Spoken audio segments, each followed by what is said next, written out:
Imagine a peaceful family road trip turning into a nightmare. An innocent stop becomes a battle for justice. A retired FBI agent, falsely accused, is torn from his family, while his teenage daughter secretly captures the truth on video. As their story goes viral, the fight for accountability exposes a web of corruption that shocks an entire community. How far would you go to protect your family and uncover the truth? Watch as the Delgados face the unthinkable and find the strength to rise above. Klein barked, turning his glare toward Celeste. Celeste didn't flinch. Her phone was raised now, its screen capturing every second of the encounter. "And I have every right to record this," she said firmly. "You've handcuffed my husband without cause, and I want to know why." Klein's jaw tightened. "Back in the car, now." "No." Her voice was steady, but Dahlia could hear the slight tremor beneath it. From across the street, a bystander hesitated, their phone raised. "What are you doing to him?" the woman called out. Klein snapped his head toward her. "Mind your business, or you'll be next." The woman froze, then reluctantly lowered her phone and stepped back. Other bystanders began to gather, some murmuring quietly, others filming from a safe distance. The air grew thick with unease, the tension palpable. Inside the SUV, Micah's small voice broke the silence. "Why are they doing this to Dad?" Dahlia turned to her brother, her voice trembling but resolute. "I don't know, but we're going to make sure they don't get away with it." Micah sniffed, his tears threatening to spill over.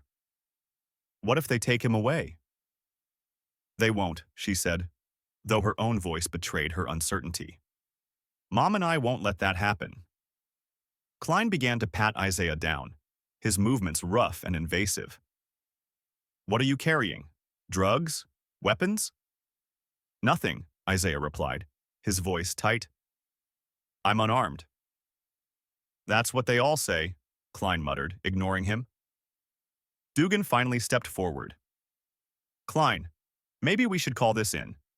Get a confirmation on the vehicle match." "I've got it under control," Klein snapped. Dugan frowned but stepped back, his discomfort evident. Celeste's voice cut through the tension again.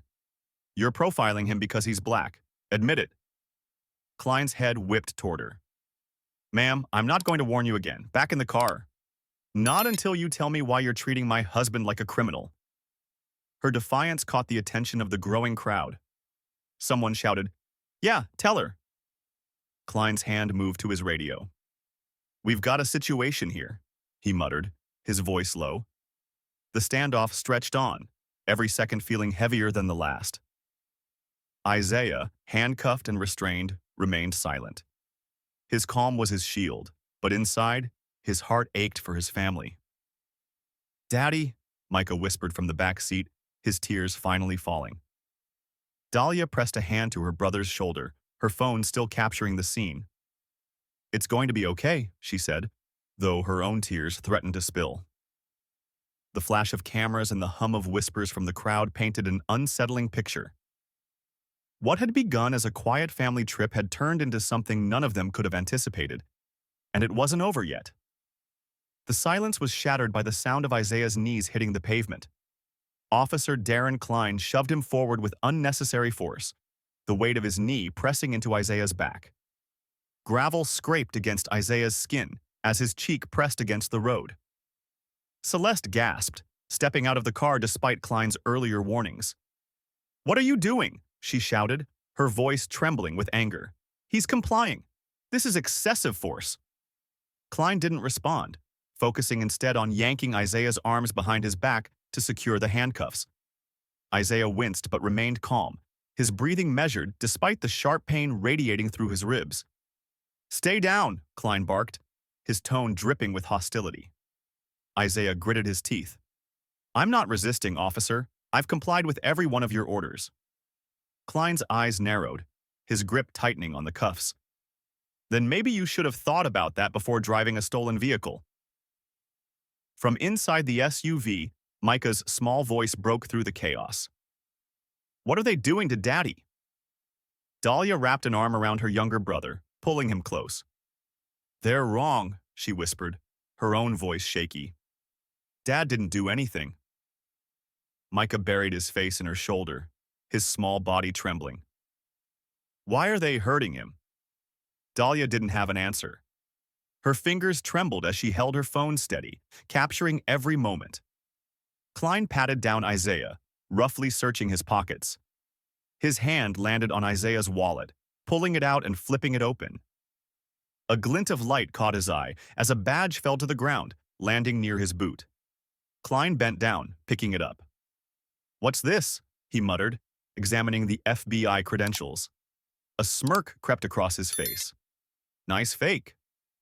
Isaiah turned his head slightly, his voice still calm. "It's not fake, I'm a retired agent." Klein scoffed, tossing the badge back to the ground like trash. "Right, and I'm the President of the United States." Dugan, who had been standing a few feet away, stepped forward. "Klein, if he's FBI, we should—" "He's not FBI," Klein snapped, cutting him off. "Even if he was, it doesn't give him a free pass." Celeste stepped closer, her phone raised. As they left the small town behind, the nagging feeling in Isaiah's chest eased, but only slightly. The first glimpse of flashing lights came just as the sun dipped below the horizon, painting the sky in streaks of orange and pink. "Dad?" Micah's small voice cut through the music playing softly on the radio. Isaiah glanced at the rearview mirror. The patrol car he had noticed earlier was now behind them, its lights blazing. "Just stay calm," Isaiah said, his voice steady. He pulled the SUV to the side of the road and turned off the engine. "What's going on?" Dahlia asked, her voice tinged with concern. "Probably nothing," Celeste said, though her tone betrayed her own uncertainty. Isaiah opened the window as the officer approached, his hand instinctively resting on the steering wheel. The air outside was cool, but the tension inside the SUV was stifling. "Good evening, officer," Isaiah said evenly. "Is there a problem?" The officer's face was blank, but his tone was clipped. "License and registration." As Isaiah complied, handing over the documents, his family watched silently. Dahlia reached for her phone, pressing record without a word. The officer examined the papers briefly, then looked up, his expression hard. "Step out of the vehicle." The scene dissolved into a blur of flashing lights, raised voices, and the sound of a door slamming shut. The warmth and laughter of the morning felt like a distant memory, as the Delgados' road trip took a turn they could never have anticipated. The air felt electric, crackling with the tension radiating from the flashing red and blue lights. Isaiah Delgado stood at the side of the road, his hands visible and steady, his calm demeanor masking the unease simmering beneath the surface. The officer standing before him, Darren Klein, was tall and broad-shouldered, his expression sharp with suspicion. "Step away from the car," Klein ordered, his voice carrying an edge that made Celeste glance anxiously toward her husband. Isaiah tilted his head slightly. "Officer, is there a specific reason for this stop?" Klein crossed his arms, the leather of his utility belt creaking with the motion. "Your vehicle matches the description of a stolen SUV reported earlier today," he said flatly. Inside the car, Micah clutched Dahlia's arm, his small fingers trembling. "What do they mean? Our car isn't stolen, right?" Dahlia shook her head, her lips pressed tightly together. "It's not. They're wrong." Her phone was already in her hand, angled low, but recording every word. Klein's partner, Officer Mark Dugan, stood back, his hand resting lightly on his belt. His posture was less aggressive, his eyes darting between Klein and Isaiah with faint unease. "This is a misunderstanding," Isaiah said evenly, his voice calm but firm. "We've owned this car for years. The registration and title are in the glove compartment." Klein's eyes narrowed. "I didn't ask for an explanation. Step back from the vehicle." The aggression in his tone didn't go unnoticed. Celeste opened the passenger side door slightly, leaning out. "Officer," she began, her tone measured. "There's no need for this. My husband has complied." "Stay in the vehicle, ma'am," Klein barked, his hand hovering near his holstered gun. Celeste froze, her fingers gripping the edge of the door. She glanced at Isaiah, their eyes locking in a silent exchange. "Stay calm." Dahlia's heart pounded as she held her phone steady. She had seen enough videos online to know how situations like this could escalate. Her father's voice was steady, but she recognized the tension in his jaw, the measured way he moved. "Dad, what's happening?" Micah whispered, his voice barely audible. "Shh," Dahlia said, her focus locked on the scene outside. "Just stay quiet." Micah's wide eyes darted to the flashing lights in the rearview mirror, then to the officer, who seemed bigger and more intimidating with every passing second. "Turn around and place your hands on the hood," Klein ordered, stepping closer to Isaiah. Isaiah took a slow breath. "Officer, with all due respect, I've provided my documents and—" "Now," Klein interrupted, his voice rising, his hand moving pointedly toward his holster. Isaiah hesitated only for a fraction of a second before stepping back and turning around. His movements were deliberate, his hands raised as he complied. Klein grabbed Isaiah's wrist roughly, twisting it behind his back. "You're acting real suspicious, you know that?" he muttered as he applied the handcuffs with unnecessary force. Isaiah winced but said nothing. His calm exterior didn't falter, though his mind raced. Celeste's voice cut through the tense air. "This is completely unnecessary." She stepped out of the car despite Klein's earlier warning. Dugan shifted uncomfortably. "Klein, maybe we should—" "I've got it," Klein snapped, not even glancing at his partner. "Mom?" Dahlia's voice trembled as she saw her mother step closer. "Don't—" "Ma'am, I told you to stay in the car." The red and blue lights sliced through the evening darkness like a razor, bathing the quiet suburban street in an eerie glow. Isaiah Delgado stood by the side of the family's black SUV, his hands raised slightly in a gesture of compliance. His jaw was tight, his dark eyes steady as they met the glare of the officer towering over him. "License and registration," the officer barked, his hand resting on the grip of his holstered firearm. Isaiah, ever calm, nodded and gestured toward the vehicle. "It's in the glove compartment," he said evenly. From the passenger seat, Celeste Delgado held her phone up, recording the interaction. The small device trembled slightly in her hand, but her voice was steady when she spoke. "Officer, can you explain why we were stopped? My husband hasn't violated any traffic laws." The officer's lip curled. He leaned closer to Isaiah, his breath harsh. "Ma'am, I suggest you keep quiet while I do my job." Inside the SUV, Dahlia and Micah huddled together, their faces pale. "Why is this happening?" Micah whispered, clutching his sister's arm. Dahlia didn't answer. Her wide, tear-brimmed eyes darted between her father and the officer, her phone clutched tightly in her hand, recording the scene from the back seat. Hours earlier, the late morning sun bathed the Delgado family's driveway in a golden glow as Isaiah shut the trunk with a satisfying thud. "All set," he called, wiping his hands on his jeans. "Let's hit the road." "Finally," Micah cheered, bounding toward the passenger door. "Not so fast, buddy," Isaiah said with a grin, swooping down to lift his 9-year-old into a bear hug. "You're in the back seat with your sister." Dahlia emerged from the house, her backpack slung lazily over one shoulder. "Micah, calm down. It's not like we're going to Disneyland." "Yeah, but it's Yellowstone," Micah shot back, squirming out of his father's arms. "Bears, waterfalls, geysers. Way better than some lame roller coasters." Isaiah chuckled, shaking his head. "I like your enthusiasm, son." Celeste stepped onto the porch, adjusting her sunglasses and waving goodbye to their neighbor. She was the picture of calm, her curls bouncing lightly in the breeze, her confident strides reflecting the serenity she worked so hard to cultivate for her clients. "Let's hope Yellowstone is as therapeutic as they say," she said, sliding into the passenger seat. Isaiah climbed into the driver's seat, adjusting the mirrors. "Therapy for you, survival school for me. I still remember the last time we took a family trip," Dahlia groaned. "Don't bring up the camping trip again, Dad."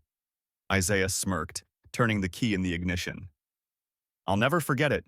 Rained for 3 straight days. All your mom's gourmet campfire recipes? Ruined." Celeste laughed, buckling her seatbelt. "Gourmet? You mean burnt beans and soggy crackers?" The SUV pulled out of the driveway, and the Delgados set off, their voices a cheerful blend of jokes, laughter, and plans for the week ahead. The drive was smooth, the highway stretching ahead like a promise. Dahlia had her headphones on, her head tilted as she scrolled through a playlist. Micah, meanwhile, narrated every roadside sighting with the excitement of a first-time explorer. "Look, a hawk!" he exclaimed, pointing out the window. Isaiah chuckled. "Good eye, champ. Maybe you'll spot a bison when we get there." Celeste leaned her head against the seat, her eyes scanning the scenery. "This was a good idea," she murmured. "We needed this." Isaiah reached over to squeeze her hand. "Yeah, we did. Work's been relentless." Her gaze softened as she turned to him. "You mean the endless consulting gigs?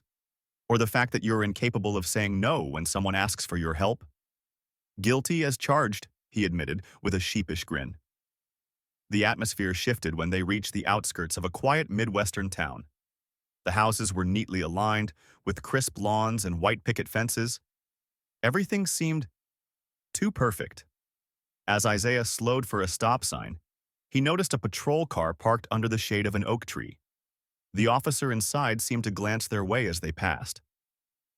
Isaiah's grip on the wheel tightened slightly. "Something wrong?" Celeste asked, glancing at him. "No," he replied, though his tone carried a hint of unease. "Just not used to the quiet." "You? Not used to quiet?" Celeste teased. "That's a first." He smiled but didn't answer, his eyes flicking briefly to the rearview mirror. The patrol car wasn't following them, yet he couldn't shake the nagging feeling crawling up his spine. Dahlia pulled her headphones off and leaned forward. "You okay, Dad?" "Of course," he said, his voice light. "Just thinking about those bison." The family stopped at a gas station for snacks. Micah returned to the car with a bag of gummy worms, triumphantly waving them like a trophy. "All right, troops, back on the road," Isaiah announced, climbing into the driver's seat. Her voice was steady, though her hands trembled with barely contained rage. "What you're doing is illegal. My husband has complied with every order you've given, and you have no cause for this level of force." Klein turned toward her, his eyes narrowing. "Ma'am, I told you to stay in the car." "And I told you," Celeste shot back, her voice rising, "that you're violating his rights. You've already handcuffed him, and now you're treating him like a criminal based on nothing but the color of his skin." Dugan shifted uncomfortably, his eyes darting between Klein and Celeste. "Maybe we should call this in," he suggested again, his voice quieter this time. Klein glared at his partner, his jaw tightening. "I don't need you second-guessing me right now, Dugan." The scene grew more chaotic as bystanders gathered on the sidewalk. Some murmured among themselves, others filmed the encounter on their phones. "Why are they doing this?" someone asked from the crowd. "Because they think they can," another replied, shaking their head in disgust. A man stepped forward, his voice loud and firm. "Hey, let him go. This is wrong and you know it." Klein turned sharply, his hand moving toward his holster. "Back off, or you're next." The man froze, his hands raised in a placating gesture. "Fine, but I'm not deleting this video." Inside the SUV, Dahlia's resolve hardened. She gently set Micah aside, leaning closer to the window. "Mom's recording, but I need to film this too. People need to see what's happening." "No, don't," Micah whispered, his wide eyes filled with fear. "They'll hurt you too." Dahlia shook her head, her voice firm despite the tears threatening to spill. "They won't, and even if they try, we can't stay quiet." She lifted her phone higher, the recording capturing every word, every movement, and every ounce of injustice playing out before her. Klein pulled Isaiah to his feet with a rough yank, his fingers digging into his arm. Isaiah stumbled slightly, but his expression remained composed. "Get in the car," Klein ordered, shoving Isaiah toward the patrol vehicle. Celeste stepped closer, her voice sharp. "You can't just take him. He's done nothing wrong, and you know it." Klein's patience snapped. He spun toward her, his voice rising. "Ma'am, if you don't get back in that car, I'll arrest you too." "On what grounds?" Celeste demanded, her tone fierce. "For defending my husband against your blatant abuse of power?" Dugan stepped forward, his voice hesitant. "Klein, let's just take him in and figure this out at the station. No need to make this worse." It's not worse until I say it's worse, Klein muttered under his breath, his eyes still locked on Celeste. You'll regret this, Celeste said, her voice low and steady. Every second of it. And you'll regret the way my children are seeing this. The SUV's back seat was a storm of emotions. Why can't we stop them? Micah cried, his small hands gripping Dahlia's arm. We will, Dahlia said, though her voice broke. We'll stop them by showing everyone what they're doing. We'll tell everyone, and they won't get away with it. Klein opened the back door of the patrol car and pushed Isaiah inside. The door slammed shut with a resounding finality that sent a shiver down Dahlia's spine. Celeste turned to the crowd, her voice loud and clear. Get your videos online. Show everyone what's happening here. The crowd murmured in agreement, their phones held high. Dugan hesitated again, his gaze flickering toward Isaiah in the back seat of the patrol car. We should call the sergeant, he said quietly, but Klein ignored him. Klein climbed into the driver's seat of the patrol car, his expression hard and unyielding. Celeste stood frozen, her phone still recording as the car pulled away. The sound of Micah's sobs echoed from the SUV behind her, his voice calling out, Daddy! Dahlia stepped out of the car, her phone still capturing the scene. Her hands trembled, but her voice was firm.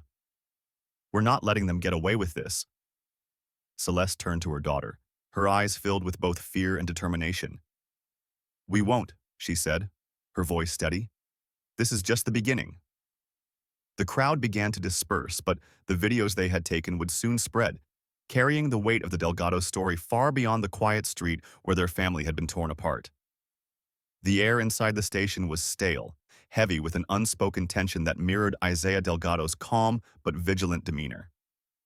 He sat in the interrogation room, the fluorescent light above casting harsh shadows across his face. His wrists were still sore from the cuffs, but the sharp discomfort paled in comparison to the sting of humiliation. Across the table, Darren Klein leaned back in his chair, his arms crossed and a smug smirk tugging at the corners of his lips. Well, Agent Delgado, Klein began, his voice dripping with sarcasm. I guess they don't teach humility at the FBI. Isaiah didn't flinch. He met Klein's gaze with unyielding calm, his voice steady. You've made a mistake, officer, and if you're smart, you'll correct it before this escalates further. Klein's smirk deepened. Oh, it'll escalate, all right. You see, I remember you now. Your kind doesn't belong here. Isaiah's brow furrowed slightly, but he remained composed. My kind? Care to elaborate, Officer Klein? Klein leaned forward, his voice dropping to a near whisper. I was there when your FBI raid swept through this town years ago. Remember that little operation? You and your team left a lot of wreckage behind. Some of us are still cleaning it up. Isaiah's mind raced. The undercover case, an operation to dismantle a network of corrupt officers and traffickers, had been one of the most intense of his career. He had spent months gathering evidence to root out bad actors, knowing that exposing them would ripple through their entire community. But this was personal. Back at the Delgado SUV, Celeste sat in the driver's seat, her phone clutched tightly in her hand. Her heart pounded as she dialed the number of her close colleague, Marcus Lane, a civil rights attorney known for his fierce advocacy. Marcus, she said, her voice trembling but resolute. We've got a problem. Marcus's voice was calm but alert. What's going on, Celeste? They've arrested Isaiah, claimed the car was stolen and used excessive force in front of the kids. I have footage, and I need you to get ahead of this before it gets buried. There was a pause on the other end. Send me everything, Marcus said firmly. I'll mobilize a team. Media contacts, legal action, whatever we need. And Celeste, yes? Stay strong. This isn't just about Isaiah. It's about all of us. Celeste ended the call, glancing into the rearview mirror. Dahlia was in the back seat, furiously typing on her phone. What are you doing, sweetheart? Celeste asked, her voice softer now. Dahlia looked up, her eyes blazing with determination. Uploading the video. Everyone needs to see this. Celeste hesitated, but only for a moment. Good. But keep it safe. We'll need every second of it. Inside the station, Isaiah remained calm as Klein paced the room like a predator circling its prey. You think your badge makes you untouchable? Klein sneered. But around here, it just makes you a target. Isaiah's voice was calm but firm. What I think is that you're using your badge as a weapon, and sooner or later you'll have to answer for it. Klein slammed his hands on the table, leaning in close. You think you're smart, don't you? But out here, the law works differently. You're nothing but a file now, and I'll make sure yours is thick enough to keep you in here for a long time. The door creaked open, and Dugan stepped in, his face pale. He avoided Isaiah's gaze, his discomfort evident as he addressed Klein. Can I talk to you for a second? Klein shot him a glare, but followed him out into the hallway, leaving Isaiah alone. Dugan's voice was low but urgent as he pulled Klein aside. What are we doing here, Darren? This doesn't feel right. Klein's expression darkened. What we're doing is handling a threat. A threat? Dugan asked incredulously. He's a retired FBI agent on a family road trip, and you know it. This isn't about a stolen car. It's about cleaning up the mess he left behind, Klein snapped. You think people forgot what his kind did here? He brought the feds down on us like we were some kind of criminal enterprise? Dugan hesitated, his conscience warring with his loyalty. Maybe that's because there was something to investigate, he muttered under his breath.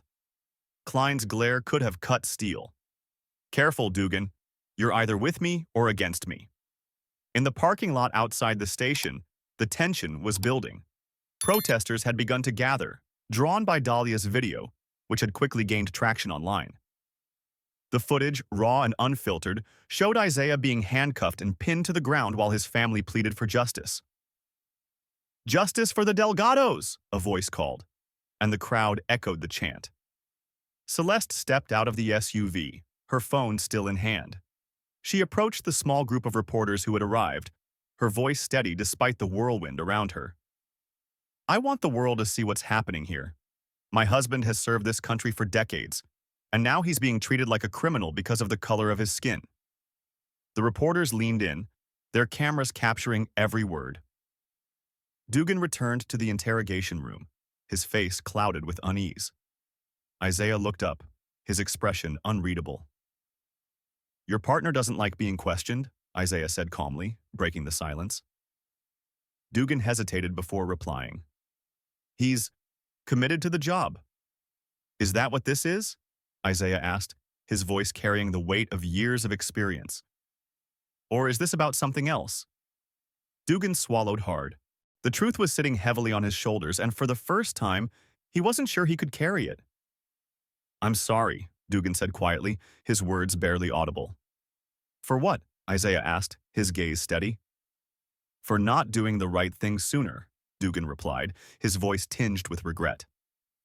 Meanwhile, Dahlia refreshed her phone screen, watching as the views on her video climbed higher.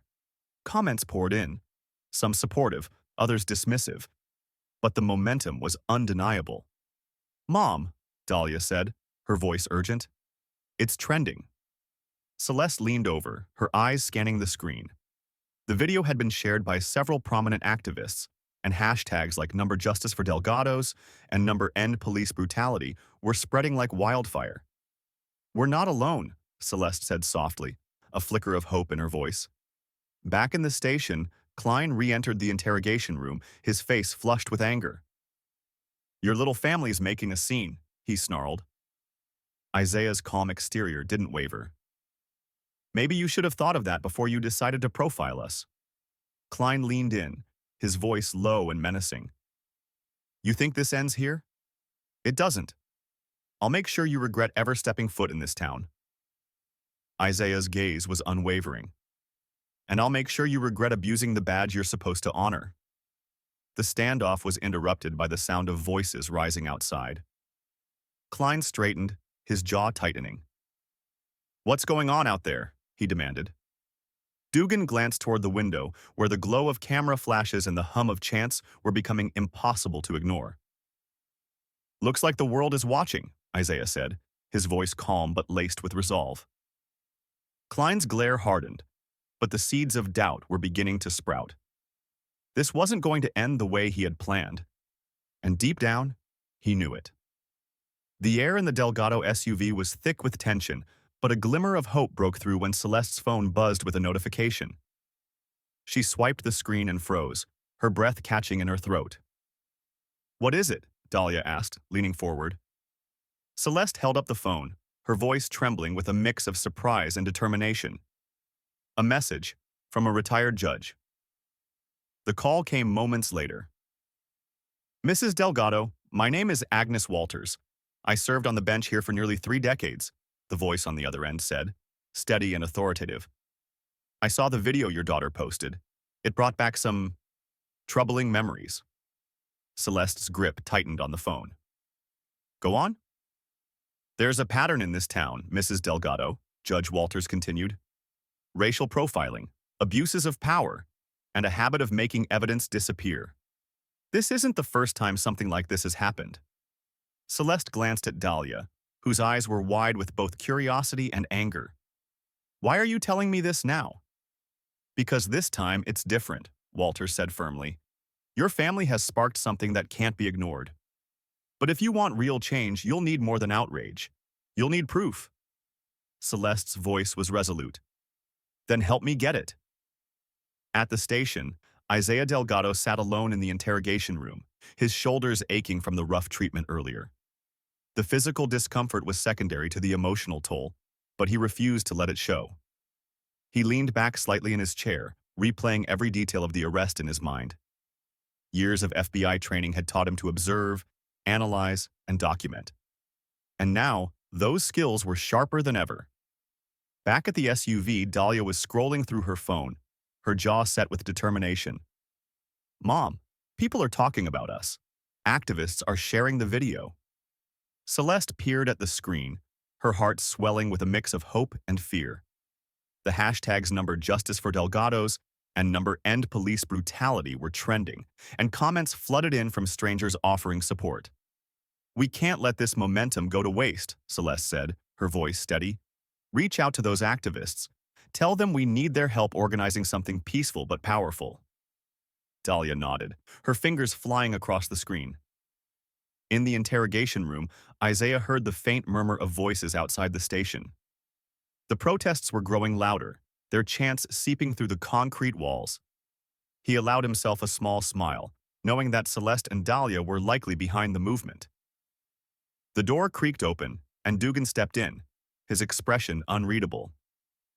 "You're holding up pretty well," he said, a hint of admiration in his voice. Isaiah didn't reply immediately. Instead, he studied Dugan, noting the slight hesitation in his movements and the way his eyes avoided direct contact. "You're not like him," Isaiah said finally. Dugan stiffened. "What do you mean?" "You're questioning this," Isaiah replied. "I can see it. You know this isn't right." Dugan sighed, leaning against the wall. "I don't make the rules." "No," Isaiah said, his voice calm but firm.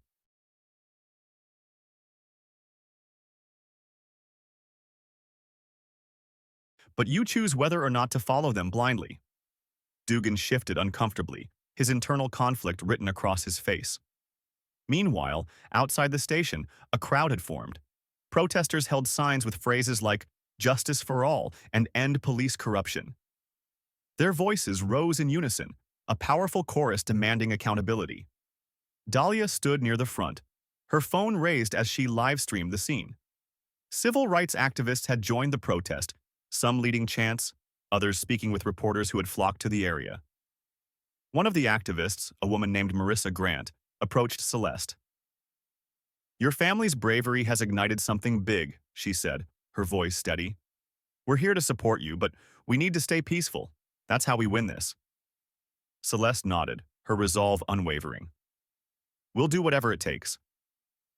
Inside the station, the tension was palpable. Officers glanced nervously at the growing crowd outside, their confident postures beginning to falter. Klein stormed into the interrogation room, his face flushed with anger.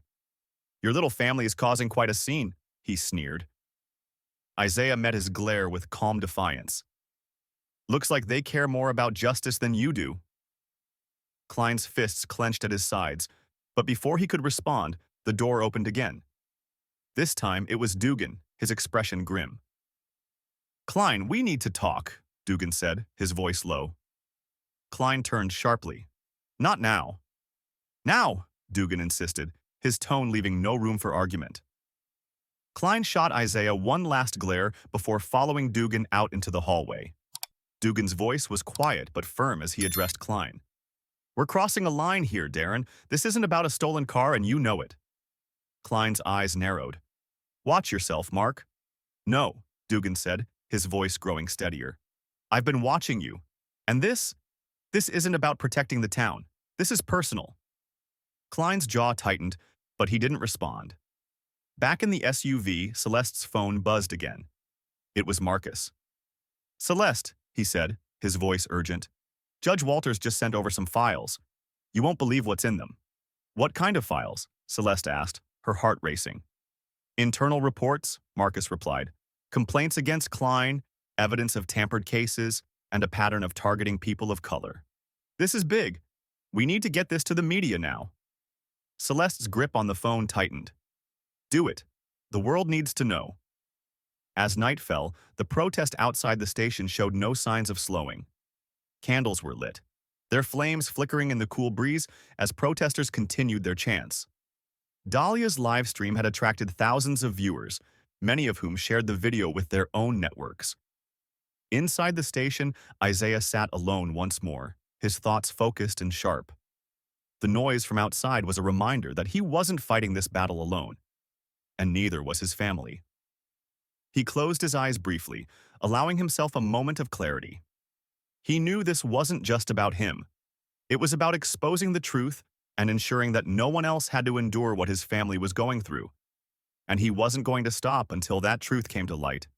The night air buzzed with tension as the crowd outside the police station swelled.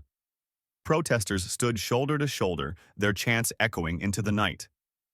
No justice, no peace, end police brutality. Reporters from major news outlets had arrived, their cameras capturing the scene as activists spoke passionately about the systemic injustice that had led to Isaiah Delgado's arrest. A group of community leaders stood at the forefront, calling for transparency and immediate accountability. Celeste stood among them, her voice clear and unwavering. "This isn't just about my husband," she told the cameras. "This is about every family that has been silenced, every injustice that has been swept under the rug. We will not stop until we see change." Nearby, Dahlia continued live streaming the protest, her phone steady despite her trembling hands. The comments on her stream flooded in faster than she could read them. "Stay strong." "We're with you."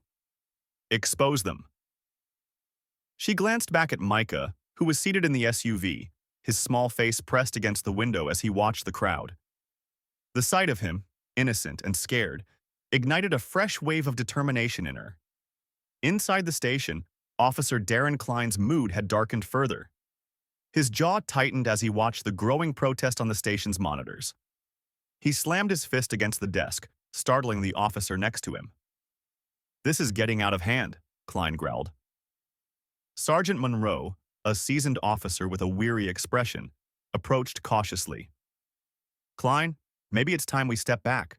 The situation—" "No!" Klein barked, cutting him off. "We're not backing down. Delgado is guilty and I'm going to prove it." Monroe hesitated. "We've already detained him longer than we should have." "If this goes sideways, I said I've got it handled," Klein snapped, his voice cold and final. In the dim light of the evidence room, Klein rifled through files, his movements frantic. His mind raced as he pieced together a narrative that could justify Isaiah's arrest. "We just need something," Klein muttered under his breath. "Anything to stick?"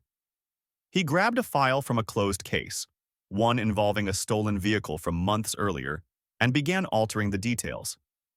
It wasn't the first time he had done this, but the stakes had never been this high. "This will shut them up," he muttered, convincing himself. In a quieter corner of the station, Officer Mark Dugan sat at his desk, a file folder open before him. The papers inside told a damning story: complaints filed against Klein, evidence of falsified reports, and a clear pattern of targeting minorities in the community. Dugan's hand trembled as he turned the pages.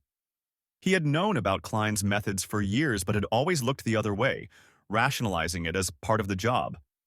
Now, with the Delgados in the spotlight and the world watching, His complicity felt unbearable. He closed the folder and glanced around the room. Most of the officers were distracted by the commotion outside, their focus split between the monitors and the noise of the crowd. Dugan slipped the folder into his bag and quietly left the room. Outside, Celeste's phone buzzed. She stepped away from the crowd and answered, her voice sharp with anticipation. "Hello?"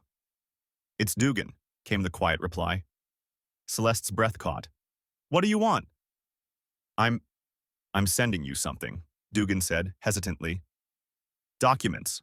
Proof of what's been happening in this department. Complaints against Klein, altered case files, everything." Celeste's voice was icy. "Why now?" Dugan sighed heavily. "Because I should have done this a long time ago, and because this time, I can't ignore it." Celeste hesitated, then softened. "Send it. And if you're serious about making this right, be ready to stand by it." Dugan's voice was firm. "I will." Minutes later, Celeste's phone chimed with an incoming email. She opened the attachment, her eyes scanning the documents. Her stomach churned as she read the details. Patterns of harassment, fabricated evidence, and a long list of complaints against Klein that had been buried by the department. "This is it," Celeste whispered to herself. She forwarded the files to Marcus Lane, along with a simple message: "Release this to the press." Now, inside the station, Klein was on edge. The noise outside was growing louder, and he could feel the pressure mounting. He stormed into the break room, where he found Dugan sitting alone. "What the hell are you doing just sitting there?" Klein demanded. Dugan looked up, his expression unreadable. "Thinking," Klein scoffed. "Thinking? While they're out there tearing us apart? Get your head in the game, Mark." Dugan's voice was quiet but firm. "Maybe you should be the one thinking, Darren, about what you've done." Klein froze, his eyes narrowing. "What's that supposed to mean?" Dugan stood, his posture steady. "I'm done covering for you. You've crossed too many lines, and this time you've gone too far." Klein's face flushed with anger. "You think you're better than me? You've been right there with me all these years." "And that's my burden to carry," Dugan replied, his voice tinged with regret. "But I'm not carrying yours anymore." Klein took a threatening step closer, his voice low and menacing. "Careful, Mark. You don't want to make an enemy out of me." Dugan didn't flinch. "You already made that choice, Darren. The world is watching now, and so am I." Outside, the protest reached a fever pitch as the documents leaked by Celeste and Marcus began circulating online. Reporters scrambled to verify the details, but the impact was immediate. Headlines blared across social media. "Corruption exposed, a history of abuse in local police department." "Whistleblower reveals targeting of minorities by Officer Darren Klein." The crowd erupted with renewed energy as protesters read the news on their phones. Dahlia's live stream surged with viewers, the comments section filled with words of support and outrage. Inside the station, the tension was palpable. Officers whispered among themselves, their eyes darting toward Klein as he stormed through the halls. "What's going on out there?" Klein barked at Monroe, who was glued to the monitors. Monroe didn't look up. "The story's out. Everything's out." Klein's face darkened, his mind racing for a way to regain control. But deep down, he knew it was slipping away.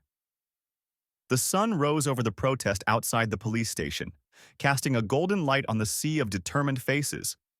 Signs waved high, and chants of "Justice for Isaiah" echoed through the crisp morning air. News vans lined the streets, reporters jockeying for the best angles. Overnight, the Delgado's story had become a national headline. Inside the station, Darren Klein paced his office, his jaw clenched so tightly it ached. His phone buzzed relentlessly, calls from superiors demanding answers, messages from colleagues unsure where to stand, and updates from news outlets ripping apart the department's credibility. On his desk, the forged evidence he had hastily assembled sat untouched. He glared at it, his earlier confidence eroding with every passing moment. The tension broke when the front doors of the station swung open. A tall, sharp-dressed woman strode in, her presence commanding immediate attention. Agent Rachel Carter, a seasoned FBI investigator with a no-nonsense reputation, wasted no time. "I'm here for Isaiah Delgado," she announced, flashing her badge. Her tone was crisp, her words cutting through the murmurs in the station like a blade. Sergeant Monroe stepped forward, his expression cautious. "Agent Carter, we weren't expecting—" "That's the point," Carter interrupted, her gaze icy. "I've been assigned to this case by the Attorney General's office and the FBI's Internal Investigations Unit. Where is Mr. Delgado?" In the interrogation room, Isaiah sat with his back straight and his eyes sharp. Despite the long hours and the physical toll, his resolve had only hardened. When the door opened, he was met with Carter's piercing gaze. "Agent Delgado," Carter greeted, extending a hand. "I'm Rachel Carter. I've been sent to get you out of here and to figure out how this department fell so far." Isaiah rose, shaking her hand firmly. "It's about time someone took notice." She gestured for him to follow. "Let's get you out of this room first. We have a lot to discuss." As Isaiah emerged from the interrogation room, escorted by Carter, the station fell silent. Officers averted their eyes, their unease palpable. Klein stormed into the hallway, his face a mask of defiance. "Agent Carter," he sneered, blocking their path. "You have no jurisdiction here. Delgado is in our custody, and this is our case." Carter didn't break stride, stopping inches from Klein and leveling him with a cold stare. "Your case?" she asked, her tone sharp. "From where I stand, this looks like a gross abuse of power and an orchestrated attempt to cover it up. I've already seen enough to warrant federal intervention." Klein's composure cracked, his face reddening. "You don't know what you're talking about." "Oh, I think I do," Carter replied, her voice steady. She held up a folder. "We've received files showing a disturbing history of racial profiling, excessive force, and falsified evidence, much of it tied to your name. Care to explain that?" Klein faltered for a moment but quickly masked it with a scowl. "You think you can just waltz in here and dismantle everything? Good luck proving anything." Carter's lips twitched into a small, knowing smile. "I don't need luck. I have facts." In a private office, Carter sat across from Isaiah. Between them was a thick file of evidence, some of which Dugan had provided anonymously, and more that Carter's team had uncovered. "This isn't just about your arrest," Carter said, flipping through the pages. "It's about a system Klein has exploited for years, and there's something here you might recognize." She slid a document across the desk. Isaiah leaned forward, his brow furrowing as he scanned the paper. It was a case file, a report from an undercover operation he had worked on years ago. "This was part of the network we dismantled," Isaiah said, his voice low. "Trafficking, smuggling, and corrupt law enforcement protecting it all. Klein wasn't just tangentially involved. He was deep in it." Carter nodded. "Exactly. And when you exposed that operation, you made an enemy. He's been waiting for a chance to retaliate, and he used your road trip as an excuse to settle a personal vendetta." Isaiah exhaled slowly, the weight of the realization settling over him. "That's why he targeted us so aggressively. He wanted to make an example of me." Carter's expression softened slightly. "And now he's going to pay for it. But we need to play this carefully. The world is watching." Outside the station, the crowd had grown even larger. News of Isaiah's release under FBI custody had spread, and the protesters erupted into cheers as he stepped outside with Carter by his side. Celeste rushed forward, throwing her arms around him, her relief spilling over in tears. "You're okay," she whispered. Isaiah held her tightly, his own voice thick with emotion. "Thanks to you." Dahlia and Micah joined the embrace, their fear replaced by relief, though the weight of what they had witnessed still lingered. Dahlia stepped back first, her phone raised. "Dad, people need to hear from you. This isn't over." Isaiah nodded, his gaze sweeping over the crowd. Taking a deep breath, he addressed the protesters and the cameras aimed at him. "My family and I have endured something no one should ever have to experience," he began, his voice steady but heavy with emotion. "But we're not alone. This is part of a bigger fight, for justice, for accountability, for change, and we will not stop until that fight is won." The crowd erupted into applause and chants, their voices a powerful affirmation of solidarity.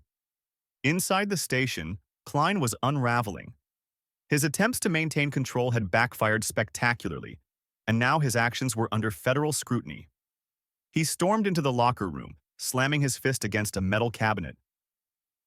"You knew this was coming," Dugan said quietly, stepping into the room. Klein turned on him, his expression wild. "You sold me out." Dugan didn't flinch. "No, Darren. You sold yourself out a long time ago. I just stopped pretending not to see it." The room fell silent, the weight of the moment pressing down on both men. As the day wore on, the Delgados found themselves surrounded by support. Activists, lawyers, and community leaders rallied around them, determined to see the fight through. Isaiah sat with Carter and Celeste in a makeshift meeting space outside the station, strategizing the next steps. "We have everything we need to expose Klein," Carter said. "But we also need to address the systemic issues that allowed him to operate unchecked." Celeste nodded. "This isn't just about Klein. It's about changing the system so this never happens again." Isaiah's jaw tightened, his resolve clear. "Then let's make it happen." The tide was turning, but the fight was far from over.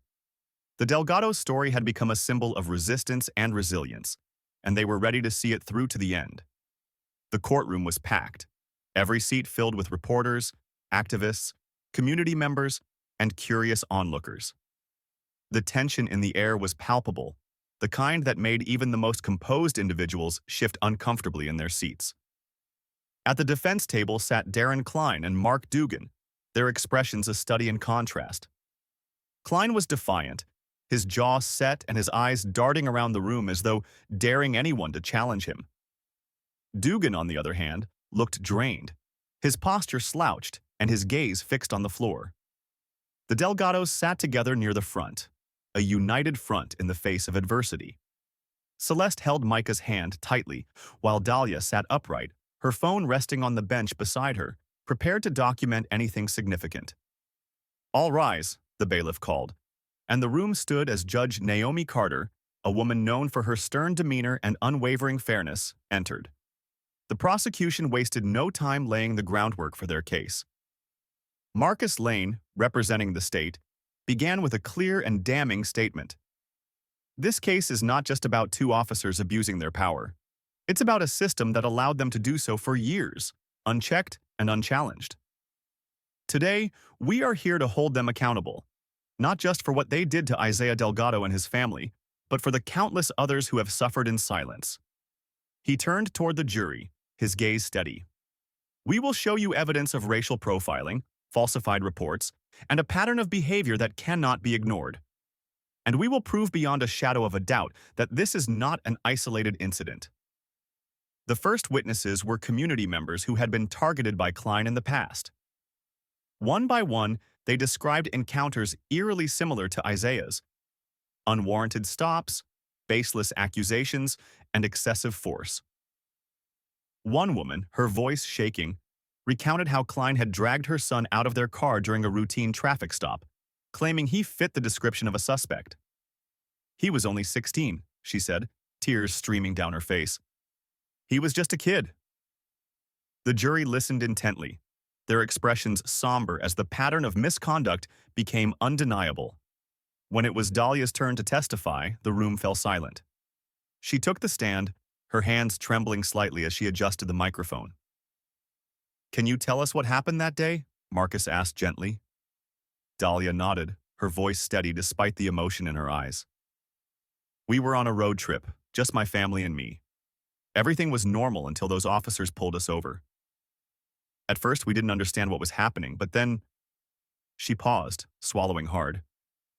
"Then they took my dad." Her voice cracked, but she pushed forward. "He didn't do anything wrong. He was calm. He cooperated, but they treated him like a criminal. I'll never forget the look on his face when they pinned him to the ground." Marcus allowed a moment for her words to sink in before asking, "And how did that make you feel?" Dahlia's eyes filled with tears, but her voice was resolute. "It made me feel helpless, angry, scared. I never thought I'd see my dad like that. And I'll never forget how my little brother looked at me, asking why this was happening. I didn't have an answer for him." Her testimony moved the jury, several members wiping their eyes as they listened. When Isaiah took the stand, the atmosphere shifted. He was calm and composed, his voice carrying the weight of his experience and the authority of someone who had seen the system from the inside. Mr. Delgado, you served in the FBI for over 2 decades. Is that correct? Marcus began. Yes, Isaiah replied. I dedicated my career to protecting and serving this country. And yet, despite your years of service, you were treated like a criminal by the very people sworn to protect you. How do you explain that? Isaiah paused, his gaze sweeping the courtroom. It's not about me, he said finally. It's about a system that allows people like Officer Klein to abuse their power without accountability. This isn't the first time it's happened, and it won't be the last unless we make real changes. He leaned forward slightly, his voice growing stronger. I've seen what unchecked power does to people. I've seen how it corrupts, how it destroys trust between law enforcement and the communities they're supposed to serve. And I've seen how it disproportionately affects people of color. The room was silent, every eye fixed on him. I'm not here to vilify all officers, Isaiah continued. There are good people in this field, people who genuinely want to make a difference. But when those in power turn a blind eye to corruption, they become complicit, and that complicity costs lives. His words hung in the air, a powerful reminder of the stakes at hand. The turning point came when Dugan, the reluctant defendant, was called to testify. His lawyer had advised against it, but Dugan insisted. I can't stay silent anymore, he said as he took the stand. Marcus approached him cautiously. Officer Dugan, can you tell us about your relationship with Officer Klein? Dugan hesitated, his guilt evident. We were partners. I looked up to him when I first joined the force. He taught me a lot about the job, but not all of it was right. And when did you start to question his actions? Dugan took a deep breath. When I saw the pattern, the same kinds of people being targeted over and over, the same excuses being used to justify it. And when he started falsifying reports, I knew it had gone too far. He glanced toward Klein, who glared at him with thinly veiled fury. I didn't have the courage to stand up to him before, but after what he did to the Delgados, I couldn't ignore it anymore. Marcus placed a document on the projector screen for the jury to see. Can you confirm this is one of the reports Officer Klein falsified? Dugan nodded. Yes, he changed details to make it look like there was probable cause when there wasn't. The jury's reaction was immediate, their expressions a mix of shock and anger. As the trial continued, the leaked documents from Dugan and the evidence presented by the FBI painted a damning picture of systemic corruption within the department. Public outrage grew, with protests outside the courthouse demanding accountability not just for Klein, but for the entire system. In closing arguments, Marcus Lane addressed the jury with unwavering conviction. This case is about more than 2 officers. It's about a system that allowed them to act without consequence. It's about the families who have suffered in silence. And it's about making sure that no one else has to go through what the Delgados did. The evidence is clear, the testimonies are powerful, and the truth is undeniable. It's time to hold them accountable. The defense struggled to counter the overwhelming evidence, their arguments falling flat in the face of the prosecution's case. As the jury deliberated, the Delgados sat together, their hands intertwined. The wait was agonizing, but they knew they had done everything they could to fight for justice. When the jury returned, the verdict was unanimous, guilty on all counts. The courtroom erupted in a mix of cheers and tears as the judge handed down the sentences, ensuring that Klein and Dugan would face the consequences of their actions. For the Delgados, it was a moment of relief and validation, but also a reminder of the work still to be done. Their fight for justice had set a powerful precedent, but the journey toward systemic change was far from over. As they left the courtroom, surrounded by supporters and reporters, Isaiah looked at his family and smiled. We're not just surviving, he said quietly. We're making a difference. The courtroom was silent, save for the quiet rustling of papers as Judge Naomi Carter adjusted her glasses. The jury had returned and every eye was fixed on the foreperson, who stood with a folded piece of paper in trembling hands. Isaiah Delgado sat between Celeste and Dahlia, their presence a steadying force as his heart thudded in his chest. Micah sat close to his mother, clutching her hand. The weight of the moment hung heavily in the air. The foreperson cleared her throat, her voice steady despite the tension in the room. On the charge of excessive force, we find the defendant Darren Klein guilty. A collective gasp rippled through the room, followed by murmurs that the judge quickly silenced with a sharp rap of her gavel. On the charge of falsifying evidence, we find the defendant Darren Klein guilty. Isaiah exhaled slowly, the tight knot in his chest loosening slightly. The foreperson continued. On the charge of racial profiling, we find the defendant Darren Klein guilty. Klein's face remained stoic, but the twitch in his jaw betrayed his mounting anger. His lawyer placed a hand on his arm, silently urging him to remain composed. Dugan's verdict followed. The jury acknowledged his complicity but also his cooperation. On the charge of complicity in falsifying evidence, we find the defendant Mark Dugan guilty. Dugan bowed his head, accepting the judgment with a quiet resignation. On the charge of failure to intervene in excessive force, we find the defendant Mark Dugan guilty. The foreperson paused before adding, however, given the defendant's cooperation in the investigation and his testimony, we recommend leniency in sentencing. The courtroom buzzed with subdued conversation as the judge began addressing both defendants. Judge Carter's voice was firm as she delivered the sentences. Darren Klein, your actions have not only violated the rights of innocent individuals, but have also undermined public trust in law enforcement. This court sentences you to 15 years in federal prison for your role in these egregious violations. Additionally, you are hereby barred from ever serving in any capacity in law enforcement. Klein's face darkened, but he remained silent. Turning to Dugan, the judge's tone softened slightly. Mark Dugan, while your failure to act contributed to the harm caused, your decision to come forward and cooperate has been taken into consideration. This court sentences you to 3 years in prison with the possibility of parole after 1 year. Furthermore, you are required to participate in ongoing efforts to investigate and reform this department. Dugan nodded, his expression a mix of relief and regret. The aftermath of the verdict was swift and far-reaching. The Department of Justice announced that the town's police force would be placed under federal oversight, with immediate measures to address the systemic corruption exposed during the trial. We will ensure that justice is not only served but maintained, Agent Rachel Carter declared during a press conference. This is just the beginning of a comprehensive effort to rebuild trust and accountability. Sweeping reforms were implemented, including mandatory bias training, a citizen oversight committee, and the establishment of an anonymous reporting system for misconduct. Outside the courthouse, the Delgados were greeted by a crowd of supporters. Protesters who had stood vigil through the trial cheered as the family emerged, their signs raised high. Celeste stepped forward to address the crowd, her voice strong and clear. Today is a victory, not just for my family, but for everyone who has been silenced and ignored. But let's be clear, this is not the end. Justice is a journey, and we must continue to demand accountability and fairness for all. Her words were met with thunderous applause, the crowd chanting, "Justice for all! Justice for all!" As the family made their way to the car, Isaiah stopped to speak with Dahlia. "I'm proud of you," he said, his voice thick with emotion. She smiled up at him, her eyes glistening. "We did this together, Dad. All of us." Isaiah pulled her into a hug, his gratitude too immense for words.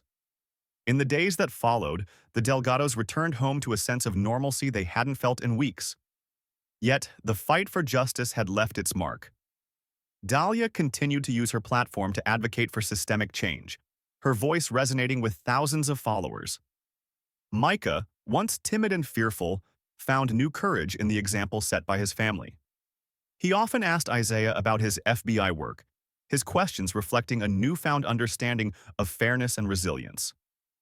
Isaiah and Celeste, though weary, embraced the opportunity to heal and rebuild their lives. They knew the road ahead would be long, but they were determined to walk it together.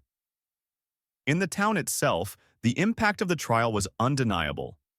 Conversations about race, policing, and accountability sparked in schools, churches, and community centers.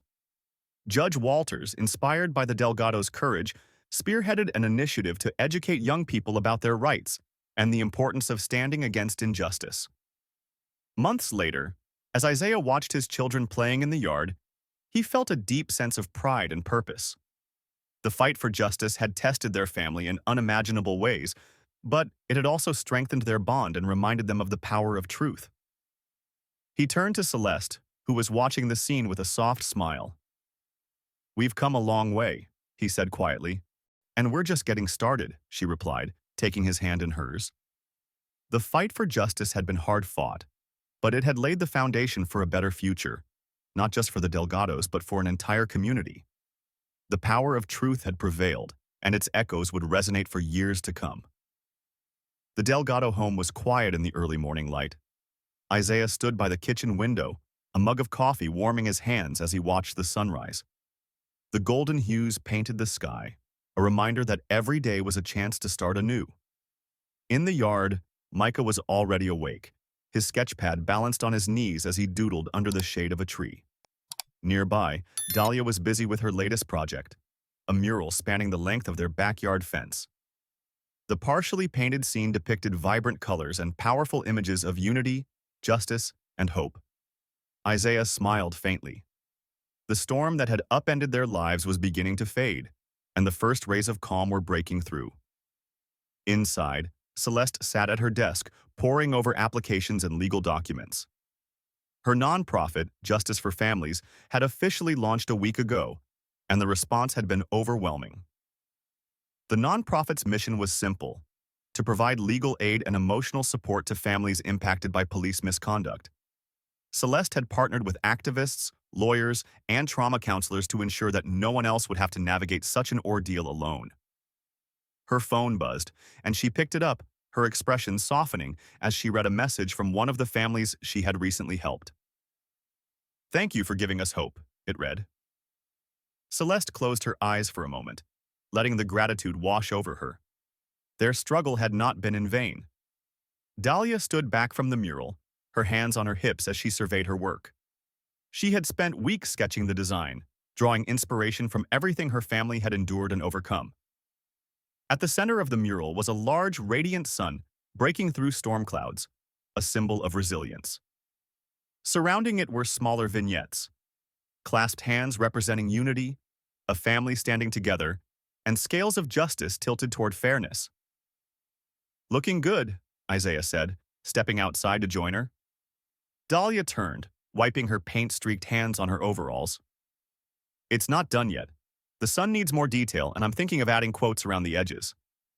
Isaiah tilted his head. "What kind of quotes?" "Things that inspire people," Dahlia said thoughtfully. "Something to remind them that change is possible." Isaiah nodded, his chest swelling with pride. "You're doing something incredible here." Dahlia smiled, her confidence growing under her father's praise. Later that evening, the family gathered in the living room, a rare moment of quiet togetherness. Dahlia was scrolling through her phone, responding to comments on her social media posts about the mural. Micah was curled up with a book, though he occasionally glanced at his sister's screen. Celeste looked over at Isaiah, who seemed lost in thought. "Penny, for your thoughts?" she asked softly. Isaiah chuckled. "I was just thinking about everything we've been through. How much it's changed us." Celeste nodded, her gaze steady. "It's changed us, but it hasn't broken us. If anything, it's made us stronger." Isaiah reached for her hand, their fingers intertwining. "I used to think my work with the FBI was the most important thing I'd ever do. But now, I realize that being here for you and the kids, that's what matters most." Celeste leaned into him, her voice gentle. "And you're doing an incredible job at it." The next day, the Delgado family stood before Dahlia's completed mural, which had quickly become a rallying point for the community. Neighbors and friends stopped by to admire the artwork, often leaving inspired notes and tokens of appreciation at its base. At the top of the mural, Dahlia had added a quote in bold, flowing letters: "Justice begins when silence ends." Beneath it, she had written another: "Hope is the light that guides us through the darkest times." Celeste placed a hand on Dahlia's shoulder, her voice filled with pride. "You've created something truly powerful," Dahlia beamed. "I just wanted to give people something to hold on to, a reminder that things can get better." In the days that followed, the family began to prepare for their long-delayed road trip. The SUV was packed with snacks, games, and supplies, and the air buzzed with excitement. Micah was the first to climb into the car, his sketchpad in hand. "I'm drawing everything we see this time," he announced. Dahlia slid into her seat, earbuds in but one dangling loose so she could still hear the conversation. "No detours this time, right?" she teased. Isaiah chuckled as he started the engine. "No detours. Just clear skies and open roads." Celeste smiled as she glanced back at the kids. "Let's make this a trip to remember, for the right reasons." As the car pulled away from their home, the sun began to set, casting a warm glow over the mural in the backyard. The vibrant colors seemed to come alive in the golden light, a testament to the family's resilience and the strength of their community.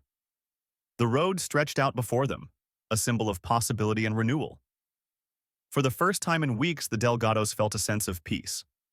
As they drove, laughter filled the car. Dahlia and Micah debated over music choices, while Isaiah and Celeste shared knowing smiles. The weight of the past still lingered, but it no longer defined them. This was a new beginning, and they were ready to embrace it together. As we wrap up the Delgado family's powerful journey, let's take a moment to reflect on the deeper themes of this story. How would you have handled the situation if you were in Isaiah's shoes? Do you believe stories like this can help spark real change in our society? What steps do you think communities can take to rebuild trust between law enforcement and the people they serve? We'd love to hear your thoughts. Share your perspectives in the comments below, and let's keep this important conversation going. Don't forget to like, share, and subscribe for more stories that inspire change and hope.